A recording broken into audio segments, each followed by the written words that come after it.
Hello everyone, NEET 2023 के examination के बाद रिजल्ट आने में अभी टाइम है। काउंसलिंग जो स्टार्ट होगी उसमें जो दिल्ली के स्टूडेंट्स हैं जिन्होंने 11th-12th दिल्ली से किया है, आईपी यूनिवर्सिटी के टोटल 3 कॉलेजेस जिसमें कि आपका बीएसए और एनडीएमसी प्लस एसीएमएस, इन 3 कॉलेजेस में अगर आप एडमिशन चाहते हैं तो फिर आपको आईपी यूनिवर्सिटी का फॉर्म भरना पड़ेगा।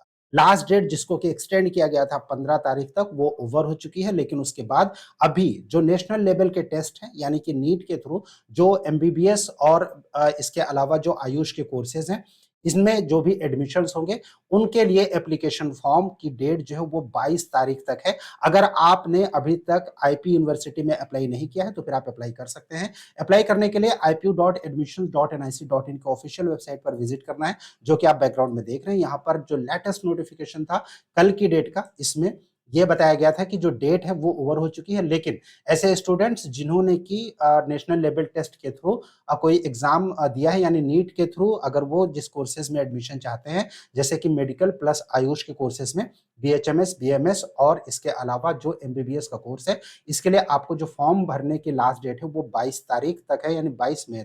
अगर आपने फिल नहीं किया है तो फिर आप इसको फिल कर सकते हैं। एक इंपॉर्टेंट इंफॉर्मेशन आप सभी के लिए कि दिल्ली के जितने भी कॉलेजेस हैं इनमें एसीएमएस को छोड़ के, एसीएमएस में आर्मी के स्टूडेंट्स अगर हैं यानी उनके पेरेंट्स अगर आर्मी में हैं तो फिर वो अप्लाई कर सकते हैं एसीएमएस कॉलेज के लिए। उसके लिए भी आईपीयू का फॉर्म भरना पड़ेगा।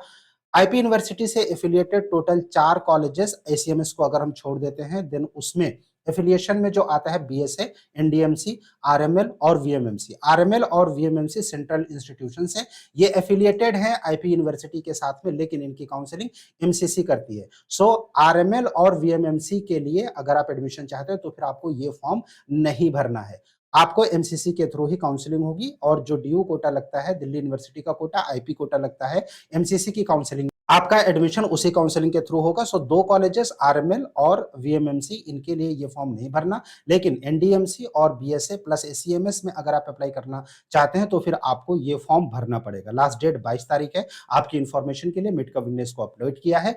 दूसरी चीज, ऐसे स्टूडेंट्स जो कि किसी कैटेगरी से आते हैं यानी कि कास्ट का रिजर्वेशन है, ओबीसी, ईडब्ल्यूएस या फिर एससी एसटी का सर्टिफिकेट, ऐसे स्टूडेंट्स जिनका सर्टिफिकेट दिल्ली का है, राइट, वो आईपीयू में अप्लाई कर सकते हैं। ऐसे स्टूडेंट जिन्होंने सिर्फ 11th-12th दिल्ली से किया है लेकिन उनके पास सर्टिफिकेट दूसरे स्टेट का है तो फिर वो आईपी यूनिवर्सिटी में अप्लाई नहीं कर सकते। हाँ, ये जो 2 कॉलेजेस हैं आरएमएल और वीएमएमसी सफदरजंग हॉस्पिटल, इनकी काउंसलिंग एमसीसी के थ्रू होगी, इसलिए यहाँ पर ऑल इंडिया लेवल का जो सर्टिफिकेट आपका है, चाहे वो ईडब्ल्यूएस का हो या फिर ओबीसी का, एससी एसटी का, दूसरे स्टेट का, वो चल जाएगा जिसकी की काउंसलिंग एमसीसी के थ्रू होगी। लेकिन जो बीएसए और एनडीएमसी है, यहाँ पर अगर एडमिशन चाहते हैं प्लस एसीएमएस में, तो फिर कैटेगरी रिजर्वेशन के लिए जो सर्टिफिकेट चाहिए वो सर्टिफिकेट आपका दिल्ली स्टेट का होना चाहिए। दिल्ली के आईपी यूनिवर्सिटी के फॉर्म के नोटिफिकेशंस को लेकर ये थी कंप्लीट इन्फॉर्मेशन मेडकविंग की ओर से। अगर आपका कोई क्वेश्चन है, कुछ पूछना चाहते हैं, कमेंट बॉक्स में कमेंट कर सकते हैं, या फिर स्क्रीन पर जो नंबर शो हो रहा है इस नंबर पर आप हमें कॉल या व्हाट्सएप कर सकते हैं। Stay tuned with us, next के वीडियोस में कट ऑफ क्या एक्सपेक्टेड रहेगी दिल्ली के कॉलेजेस में टॉप के, उनके बारे में बताएंगे डिटेल्ड में। You please stay tuned with मेडकविंग। थैंक यू फॉर वॉचिंग मेडकविंग। Thanks a lot.